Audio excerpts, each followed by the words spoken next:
어느 우리나라의 유명한 대표적인 기독교 잡지의 편집장님이 편지를 하나 받으셨답니다. 근데 그 어느 한 성도님이 편지를 쓰신 거예요. 그게 뭐냐면, 내가 평생 교회를 다니면서 설교를 들은 횟수를 생각해 보니 대략 3,000번이 넘는다는 거예요. 3,000번.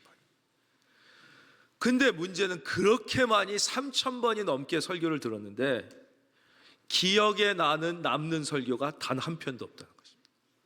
단 하나도 기억나는 설교가 없다. 근데 자기가 들어보니까 목사님들이 제일 힘들고 어려운 게 설교 준비라고 그러더라고요. 그렇게 어렵게 신경을 쓰고 애를 써서 설교를 준비해도 3,000번을 들어도 기억에 남는 게 하나도 없는데, 이거야 너무나 비생산적이고 비효율적이지 않냐. 그러니 제발 편집장님들이 많은 목사님들을 만나시니까 목사님들에게 설교 준비하지 말고 성경의 핵심 한 가지만 모든 예배 때 계속 반복하라고 해라.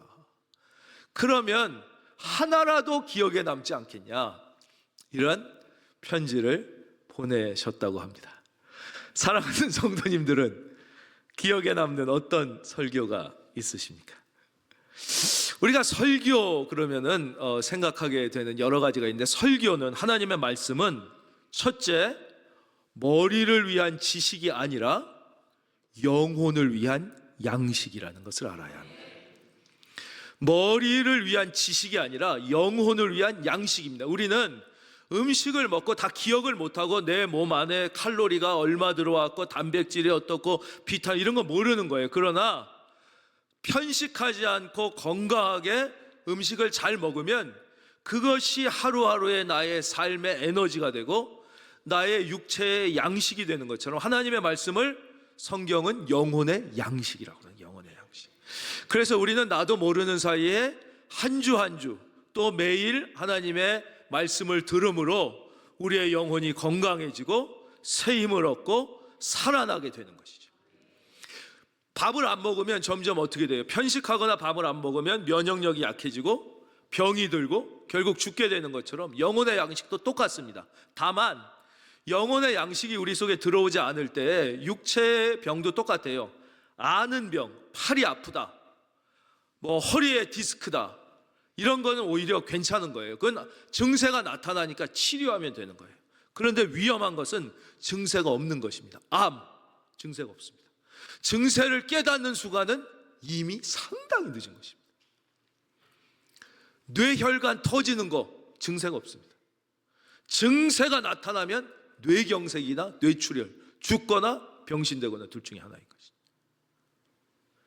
심장혈관 터지는 거 증세가 별로 없어요. 물론 가끔 협심증이 있다는 사람도 있지만 없는 것입니다. 어느 하루아침에 점점점 막히다가 빵 터져. 영혼도 똑같습니다. 영혼의 양식이 나에게 부족하고 편식할 때 영적인 문제가 생기면 그것은 은혜인 것입니다. 빨리 깨닫고, 아하, 내가 예배를 소홀히 했구나, 내 삶에 진짜 중요한 영혼의 양식이 지금 내가 굶주려가고 아는데, 문제는 영혼이 죽는 병인 것입니다.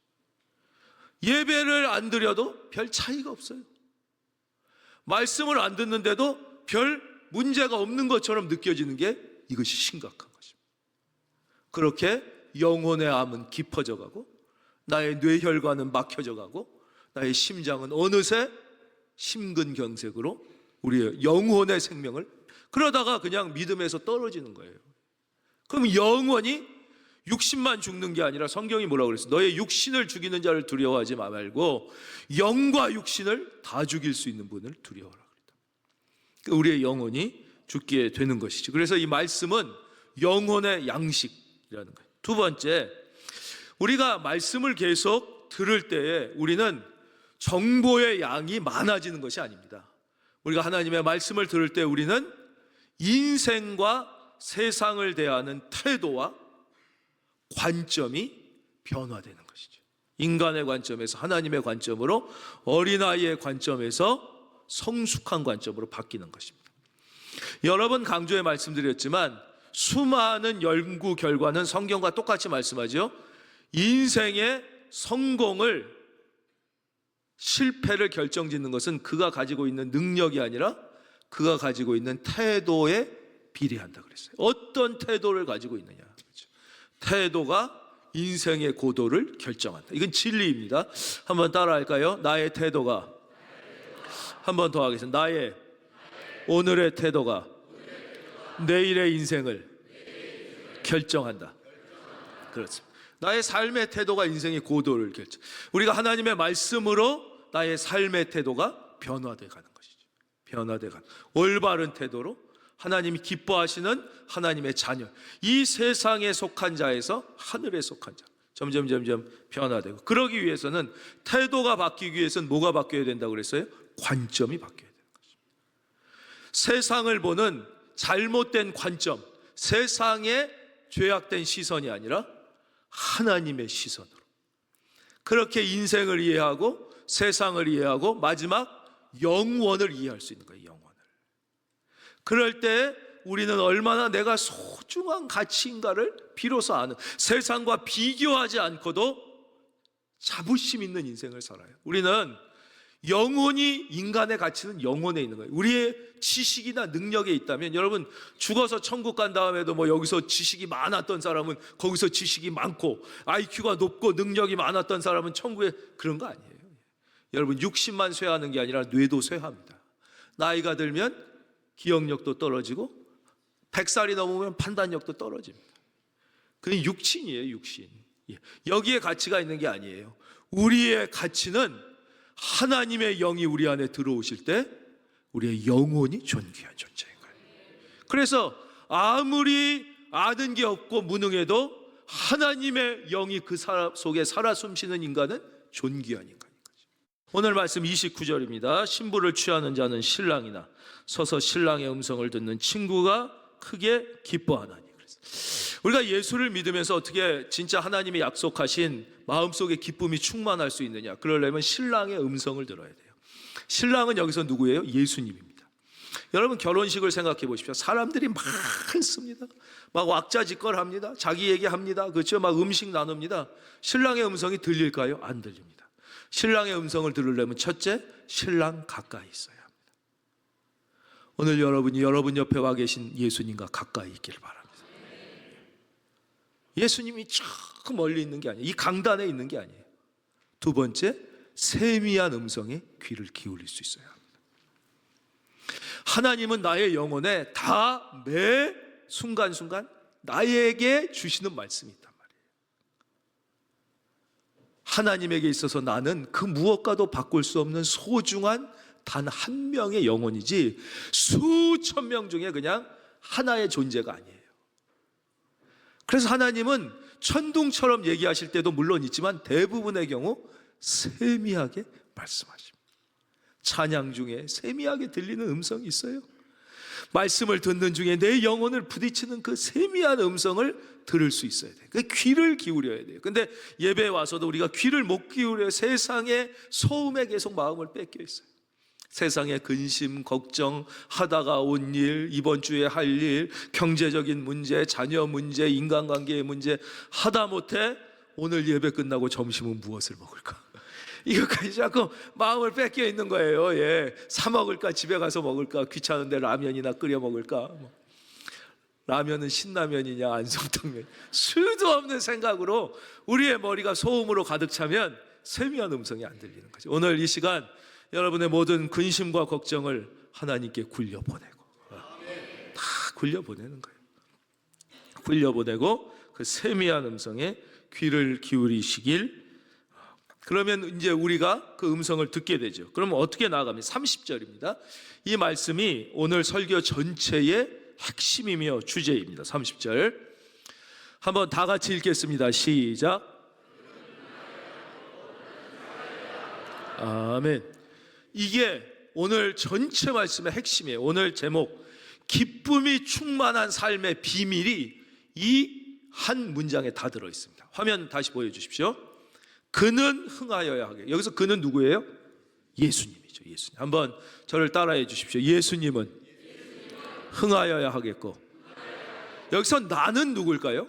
그렇지요. 내 안에는 두 개의 내가 있습니다. 그렇죠? 그래서 내 자신에게 실망하잖아요. 그건 뭐 어느 게 그 실망한 행동을 한 그게 나예요? 실망하는 느낌을 가진 그게 나예요? 바로 그 나, 그 자아입니다. 자. 즉 예수님은 흥하여야 하겠고 내 자아는 쇠하여야 하리라 이것입니다. 한번 화면 보고 저를 따라해 주십시오. 예수님은 흥하여야 하겠고 내 자아는 쇠하여야 하리라.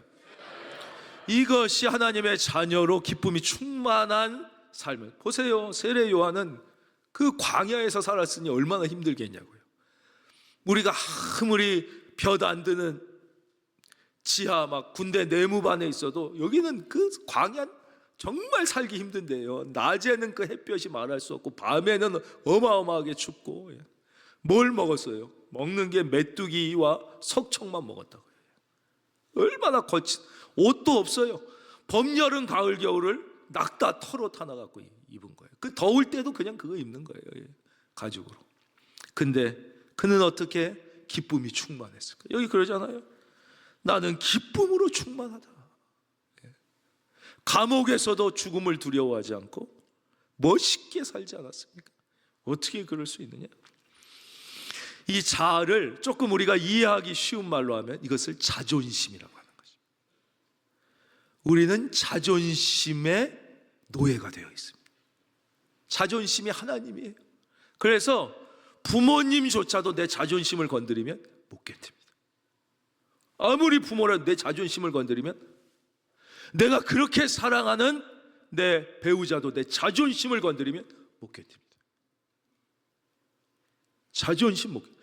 내가 나서 그렇게 사랑하는 자식도 내 자존심을 건드리면 이놈의 새끼가 막 이렇게 되는 거예요. 하나님조차도 그렇습니다. 아무리 하나님이라도 내 자존심을 건드리면 소용없어요. 내 자존심을 위해 하나님이 있는 것입니다. 내가 세상에서 기죽지 않고 비참하지 않게 살기 위해 하나님이 계시고 내 기도를 들어주시고 나를 건강하게 해주시고 내 자녀를 잘되게 해주시는 것입니다. 자존심이 하나님입니다. 여러분 그렇지 않습니다? 우리는 하나님을 위해 살 때, 세례 요한이 자기에게 주어진 사명이 뭐예요? 예수님이 오실 앞길을 예비하는 거예요. 그 앞길을 예비하는 자신의 사명을 위하여 자신의 인생을 던졌을 때 그는 누구보다도 존귀하고 위대하고 또 기쁨이 충만하게 산 것이죠. 그러니까 우리의 모든 고통과 비극, 우리가 하나님이 주시는 그 어마어마한 은혜를 누리지 못하는 모든 비극은 이 자존심이 우상이 된 데서 온 것이죠. 하나님께서 태초에 아담과 하와를 창조하셨습니다. 그리고는 에덴 동산을 주셨어요. 이건 뭐예요? 그러니까 우리가 바라고 원하는 모든 것이 다 있는 곳을 에덴 동산이라고 그러는 거예요. 우리가 바라고, 여러분이 바라고 원하는 모든 것들은 에덴 동산을 그리워하는 우리의 본성이 남아있는 것입니다. 그래서 더 잘 되기를 바라고, 더 잘 살기를 바라고, 평안하기를 바라고, 이런 게 왜 우리의 원래 고향이 에덴 동산이거든요. 근데 그것보다 훨씬 더 큰 선물이 있어요. 하나님에게 우리에게 주신 어마어마한 최고의 선물은 에덴 동산이 아니라 바로 자유입니다. 자유. 그래서 인간에게 있어서 가장 소중한 건 그 누가 뭐라고 그래도 자유예요. 자유가 아니면 죽음을 달라 그런 거 아니에요. 자유. 근데 하나님께서 인간에게 자유를 줬다는 것은 하나님으로서는 도저히 있을 수 없는 도박을 한 것이에요. 왜냐? 인간에게 자유를 줬다는 건 뭐예요? 인간이 하나님을 거역할 수도 있는 가능성을 주었다는 거예요. 인간이 하나님을 공격할 수도 있는 가능성을 주었다는 거예요. 인간이 하나님을 반역할 수도 있는 가능성을 줬다는 거예요. 그게 자유를 줬다는 거예요. 여러분 우리가 요즘에 AI 만들면서 무슨 걱정해요? AI가 인간을 반역해서 죽이면 어떡하냐 뭐 이런 걱정하잖아요. 근데 하나님은 우리에게 아예 그 가능성을 주신 거예요. 너무너무 사랑해서 우리를 하나님의 종속이 아니라 대등한 존재로 만드시고, 대등한. 자녀, 대등한 존재로 자유를 줬다는 건 하나님이 인간을 하나님과 같은 수준으로 만드셨다. 왜냐? 하나님을 반역하고 하나님을 저항하고 하나님을 공격할 수 있는 가능성을 그냥 주신 거예요. 아예 안 줘도 되는데. 그리고는 그러니까 네가 딱 하나만 기억하라. 뭐냐? 내가 아버지고 너는 자녀이다. 내가 창조주고 너희는 피조물이라는 거 하나만 기억하면 온 우주를 하나님이 만드신 다음에 아담과 하와에게 다 다스리라고 다 주셨어요. 다 주셨어요. 다 하나님 거를. 그리고는 딱 하나, 내가 아버지고 네가 아들 딸이니까 그것을 기억하기 위해서 선악과는 먹지 말아라. 그게 선악과예요. 그것만 기억하면 모든 에덴 동산을 다 주겠다. 다 준 거예요. 근데 그 틈을 사탄이 비집고 들어왔어요. 왜냐? 아담과 하와한테 부족한 게 없어요. 온 우주가 다 자기 거야. 원하는 게 다 있어. 뭘 건드렸어요? 자존심. 네가 왜 하나님보다 못하냐? 너 선악과만 먹으면 너도 하나님 같아질 수 있다. 자존심을 건드린 거예요. 그래서 아담과 하와가 자기의 자존심을 하나님보다 더 소중하게 여긴 거예요. 하나님 먹지 말라고 그래? 소용없다. 내가 왜 내 자존심, 내 인생은 내 거지. 왜 하나님이야? 내가 왜 피조물이야? 그래서 선악과를 따먹는 순간 이 세상에 모든 죄와 고통이 들어왔다고 성경은 말씀하시는 것이죠. 그래서 예수님은 하나님이신데도 불구하고 자신의 자존심을 버리시고 그는 근본 하나님과 본체시나 그와 동등됨을 취할 것으로 여기지 아니하시고 죽기까지 복종. 그래서 예수님은 순종의 상징이에요. 그래서 요 다음에 4장 5장 보면 예수님이 뭐라고 그러세요? 나는 내 마음대로 할 수 있는 게 하나도 없다. 나는 오직 나를 보내신 이의 뜻을 따라 행동하고 말할 뿐이다. 순종의 본을 보이신 거예요. 그러므로 다시 우리 안에 잃었던 축복과 기쁨을 회복하고 여러분 안에 이미 하나님의 나라가 임하여 있음을 믿을지어다. 근데도 우리가 왜 못 누리냐? 계속하여 이걸 자존심을 못 내려놓는 거예요. 자존심을. 이거를 하나님보다 더 소중히 여기는. 그러니까 내가 죽지 않으면 내 안에 뭐가 없어요? 하나님의 통치가 임할 수가 없는 거예요. 선악과를 먹고 추방되어 있는 상태에서 자존심이란 선악과를 계속 입에 물고 있으니까 내 자신이 쇠하고 내 안에 예수님이 충만하실 때만이 우리는 우리 삶에 하나님의 통치가 임하게 되고 하나님께서 우리에게 주신 그 기쁨이 회복되는 것이죠. 저와 여러분 모두에게 자존심이 하나님이 아니라 하나님이 하나님 되시기를 주의 이름으로 축원합니다. 그래서 이 말씀이 오늘 말씀의 핵심이고 바로 세례 요한이 기쁨이 충만한 삶을 살 수 있었던 유일하고 절대적인 딱 하나의 방법이 이유입니다. 이제부터 31절부터는 제가 한 절 한 절씩 말씀을 풀이해서 이제 강의해 드릴 거예요. 그러니까 주무셔도 돼요. 이제부터는 나는 이렇게 말씀을 한 절 한 절 푸는 게 참 재밌고 은혜가 된다 이런 분들도 계시지만 나는 원래 옛날부터 공부는 정말 지겹다. 책만 들었다 하면 잔다. 이런 분은 조금 졸리실 수가 있으니까 괜찮습니다. 지금 핵심은 다 들으신 거예요. 이거를 붙잡아야 돼요. 31절 위로부터 오시는 이는 만물 위에 계시고 땅에서 난 이는 땅에 속하여 땅에 속한 것을 말하느니라. 예, 저를 봐주십시오. 이건 딱 한마디예요. 예수님만 위에서 오신 거예요. 하나님이에요. 모든 우리는 땅에 속해 있어요. 그 사람이 아무리 위대한 철학자든 과학자든 사상가든 그래서 우리는 땅의 수준에서뿐이 얘기할 수가 없어요. 땅의 수준에서만 보는 거예요. 아무리 위대한 인간이 한 얘기도 땅의 수준이에요. 그러나 예수님은 차원이 다르신 분이라는 거예요. 그는 하늘에서 보셔요. 우리가 운전하는 분은 다 아실 거예요. 운전하다 차가 막혀요. 추석이에요. 설날이에요. 차가 무지무지하게 막혀요. 어디로 가야 돼요? 몰라요. 아무리 해도 우리는 땅에서 보니까 막혀 안 보여요. 그러나 헬리콥터 같은 데서 KBS 뉴스 위에 뜨잖아요. 추석 때 다다다다다 위에 가면 어느 길은 어떻게 막히고 어느 길은 어떻게 막히고 어디서부터 뚫리기 시작. 위에서 보는 차원이 다른 거예요. 물론 요즘엔 내비게이션이 틀릴 때도 있지만 왜 내비게이션을 의지해요? 내비게이션은 인공위성에서 보잖아요. 위에서 보니까 어디가 어떻게 되는 걸 아는 거예요. 우리는 아무리 운전을 오래 했어도 우리의 수준은 땅에서 보는. 그러니까 예수님의 말씀, 하나님의 말씀은 나의 생각, 인간의 생각과는 차원 자체가 다른 거기 때문에 이해하거나 내가 받아들일 수 있다, 이거는 나의 삶에 적용할 수 있다, 이건 내 삶에 적용하기 어렵다고 판단하는 것 자체가 말 같지도 않은 어리석은 짓이죠. 왜냐? 나는 여기서 보는, 위에서 보고 가르쳐 주는데, 위에서. 그래서 하나님의 말씀은 순종이 정답인 것이에요. 그래서 성경은 뭐라고 그래요? 하나님의 말씀은 언제든지 예가 되고 아니오가 되지 아니하느니라 그러는 거예요. 여러분, 하나님의 말씀은 순종함으로 여러분이 그 축복을 받아 누리기를 바랍니다. 그래서 믿음은 순종. 얼마나 내가 많이 깨닫느냐, 얼마나 내가 많이 아느냐, 그 문제가 전혀. 그럼 신학 박사는 다 믿음이 좋아야 돼요. 삶의 하나님의 기적을 경험해야 돼요. 얼마나 오래 믿었느냐, 그럼 모태신앙으로 태어나서 100살 된 사람은 다 막 하나님의 능력이 충만하고 경험, 전혀 관계없습니다. 얼마나 오래 믿었느냐 관계없고요, 얼마나 성경에 대한 지식이 많으냐 관계없어요. 신앙은 순종의 싸움입니다.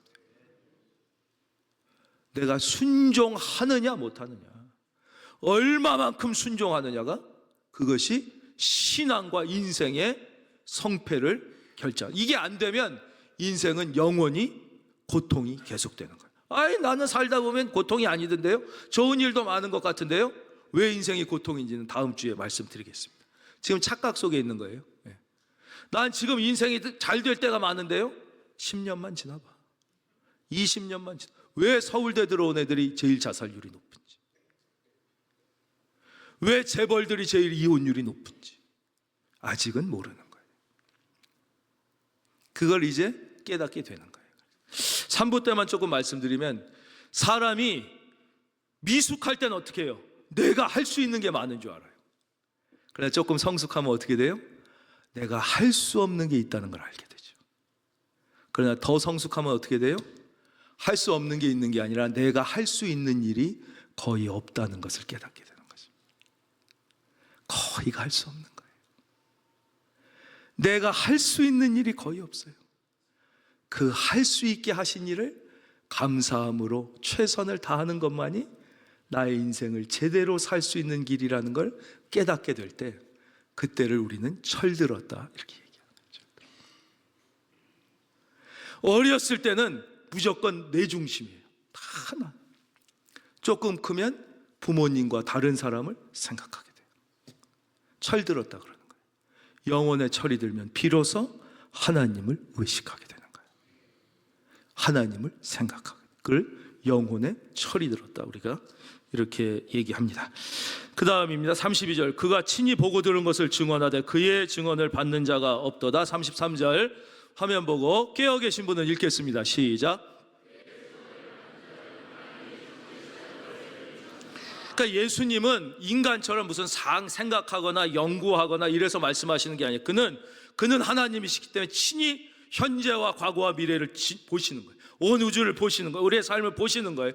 하나님의 음성을 직접 들으시고 말씀하시는 거예요. 무슨 연구하거나 뭐 깨닫거나 공부하는 게 아니에요. 그냥, 근데 문제는 우리가 이것을 거부한다는 거예요.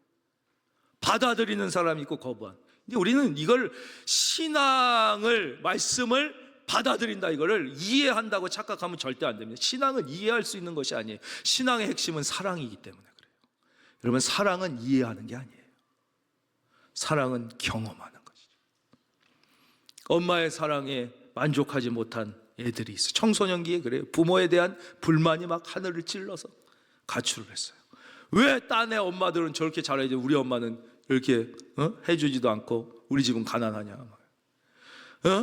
그 아버지가 그렇게 고생을 해서 먹여 살려. 누구네 집은 막 저렇게 좋은 집에 살고 막 돈도 막 용돈도 막 100만 원씩 주는데 나는 5만 원이고 우리 아빠는 이게 뭐냐. 우리도 그런 생각할 때 있죠. 왜 하나님이 나는 이것뿐이 안 줄까? 세상은 참 불공평하다. 그 아직 사춘기인 거예요, 신앙이. 그래갖고 뭐 엄마가 무슨 말을 해도 안 들려. 아빠가 아무리 고생을 하고 그래도 안 보여. 나한테 안 주는 것만 섭섭해. 반항을 해서 집을 나갔어요. 그러니 그 엄마 마음이 어떻겠어요? 걔를 찾아 나갔더니 또 가출 한 애들끼리 모여 사는 집이 있어요. 그걸 가출 패밀리라고 그래요. 가출 패밀리. 그래서 간신히 찾아 들어갔더니 집이 난리가 아니죠. 막 화장실에 토한 거 있고 막 바닥에 막 술병 널브러져 있고 막. 그래서 가서 그걸 엄마가 다 청소하고 빨래를 다 해놓고 화장실 토한 걸 다, 그리고 편지를 썼어요. 거기 오란다고 오겠습니까? 편지를 다. 이제 밤새도록 놀다가 얘가 새벽에 들어와 보니까 집이 이상해졌어요. 보니까 엄마 편지가, 엄마가 왔다 갔구나. 근데 얘 마음에 무슨 생각이 들었냐? 엄마야, 그렇지 않습니다. 돈이나 주고 가지 왜 이런 짓을 했어? 애나 어른이나 돈에 미쳐 있는 건 똑같은 거야. 내가 언제 빨래 해달라 했어? 돈이나 1,000만 원 놓고 가지. 어? 내가 언제 집 들어와서 가출했나? 돈 없어서 가출했지. 똑같은 거예요. 편지 읽지도 않습니다. 여러분, 성경이 우리를 향한 하나님의 사랑의 편지인데 읽기를 바랍니다. 읽지도 않아요, 엄마 편지. 근데 그 밑에 사진이 하나 있었다는 거예요. 사진에 자기가 한 5, 6살 정도 때 엄마가 자기를 안고 너무 행복해하는, 그리고 아빠랑 가족이 이렇게 자기 중심으로 모여있는 사진. 그 사진 한 장에 얘가 무너졌다는 거죠. 여러분, 편지, 말, 사랑은 느끼는 거예요. 엄마의 사랑에 대한 논문 10,000편을 썼다고, 하나님의 사랑에 대한, 여러분이 찬양을 드릴 때, 여러분이 말씀을 들을 때, 여러분이 결단의 기도를 할 때 여러분을 향한 하나님의 사랑이 경험되기를 바랍니다. 그래서 머리로 믿는 신앙은 신앙이 아니라니까. 이건 가슴으로 받아야 되는, 가슴. 하나님의 사랑 아니야. 하나님이 세상을 이처럼 사랑하사. 사랑의 절정이 십자가와 부활.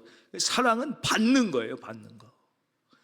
거부하냐 받냐 둘 중에 하나인데, 그의 증언을 받는 자가 없다. 거부하는 것. 그의 증언을 받는 자, 그 사랑을 받으면 하나님이 참되시다는 것을 인쳤느니라. 이거 설명하려면 어렵습니다. 인쳤느니라는 건 쉽게 얘기하면 하나님의 말씀이 들려질 때 아멘으로 화답한다는 거예요. 아멘으로. 정말 그렇습니다. 아멘. 그렇게 하는 거예요.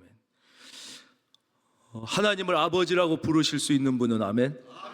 네, 여러분 안에는 이미 하나님의 은혜와 사랑이, 성령님이 내주에 계신 거예요. 그렇지 않으면 아버지가 하나님의 아버지라고 불러지지가 않습니다. 저는 아버지는 아버지라고 부르고 하나님은 기도할 때 아빠라고 부른다고 그랬잖아요. 쉽지 않습니다. 아버지가 막 너무 무섭고 아버지에 대한 기억이 안 좋은데 하나님이 아빠라고 불러집니까? 불러집니다. 진짜 하나님이 나의 아버지라는 게 경험되기 때문에, 진짜 이분은 좋은 아버지다, 진짜 나의 아버지 하나님, 이제 경험되는 거죠.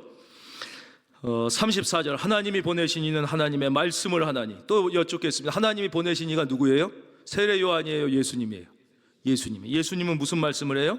하나님의 말씀을 합니다. 따라하겠습니다. 예수님의 말씀은 하나님의 말씀이다. 믿으시는 분은 아멘. 그래서 어떤 사람들은 이렇게 얘기해요. 다른 종교의 경전, 말하자면 코란이나 불경이나 논어나 소크라테스 얘기도 보면 성경이랑 비슷한 얘기가 많다. 사랑하라 그러고 용서하라 그러고 용납하라 그러고, 그렇지요. 마음을 넓게 하라 그러고, 코란은 보면 예수님 얘기도 있고 다 있다. 그러니까 모든 종교는 사실 비슷한 것이다. 모든 경전의 가르침은 거의 비슷한 게 아니냐라는 새빨간 거짓말을 합니다. 그건 사탄의 새빨간.